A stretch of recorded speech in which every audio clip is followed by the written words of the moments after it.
I'm Diana Shaw with the Office of Inspector General for the Department of State. Here at State OIG, our mission is to improve the programs and operations of the department, the government agency responsible for conducting U.S. foreign policy around the world. We accomplish that mission by conducting oversight, audits, inspections, and evaluations performed in accordance with strict professional standards that apply objective criteria to help identify problems and design recommendations that promote economy, efficiency, and effectiveness in the programs we oversee. Here at State OIG, we also play an important role in preventing and detecting fraud, waste, abuse, and other serious forms of misconduct by conducting administrative, civil, and criminal investigations. Using these tools, we serve the American taxpayer, promoting transparency and accountability in government, which is so critical to earning public trust.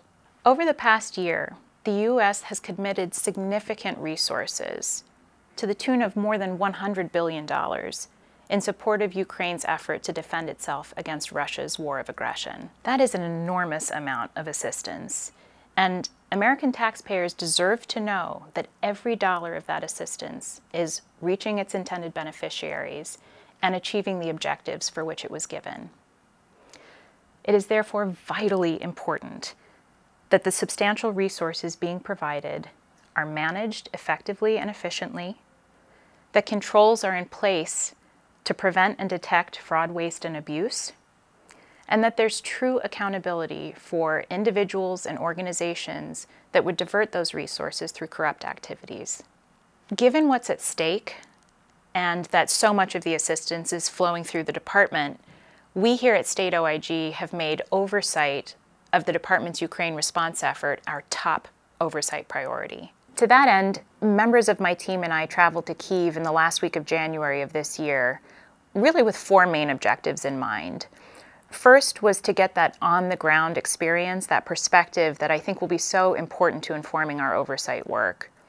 Second was to deepen our understanding of the department programs and operations that have been set up to support the Ukraine response effort, including the unique operations and platform that have been established between Poland and Ukraine. Third, to collaborate with our counterparts from Department of Defense OIG and from the OIG for the U.S. Agency for International Development, really to demonstrate and promote a whole of government approach to our oversight work. And lastly, to communicate American expectations around transparency and accountability directly to the Ukrainian officials charged with responsibly deploying the substantial assistance that's been provided by the U.S. to assist Ukraine in defending itself in the war. The trip was a great success, due in large part to the strong engagement we received from the embassy, including Ambassador Brink and her team, and the Ukrainian officials and anti-corruption organizations with whom we met. Across the board, our message that every dollar of U.S. assistance must be transparently accounted for, and that corruption affecting U.S. assistance will not be tolerated, was well received. We also made clear that we are bringing a laser focus to the situation in Ukraine, and that we expect full and sustained cooperation, including timely and transparent information sharing, in support of our oversight work. So where do we go from here? Having now obtained firsthand, on-the-ground perspective of the situation, I am confident that the comprehensive oversight plan that we've developed in coordination with DoD OIG and USAID OIG is well designed to ensure focus on the areas of highest risk and also to deliver high impact results.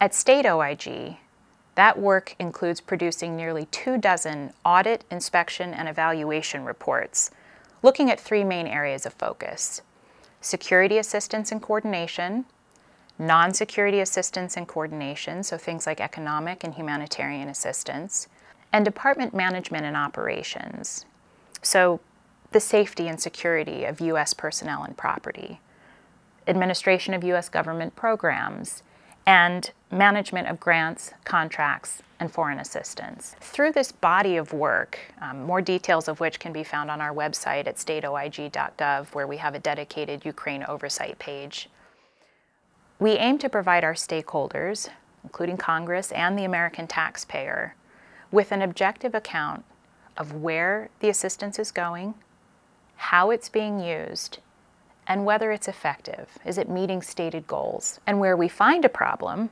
our aim is, as it always is, to help our stakeholders and critical decision makers understand what the problem is, how it arose, how it can be addressed in the here and now, and importantly, how it can be avoided in the future. That's really the mission of an OIG, and it's something we take very seriously and that we've committed our professional lives to. We are privileged to be called upon in this historic moment to pursue that mission in the context of the crisis in Ukraine. I know our work will add enormous value, and I'm just so grateful to our dedicated and talented teams who advance transparency, accountability, and integrity in department programs and operations every day.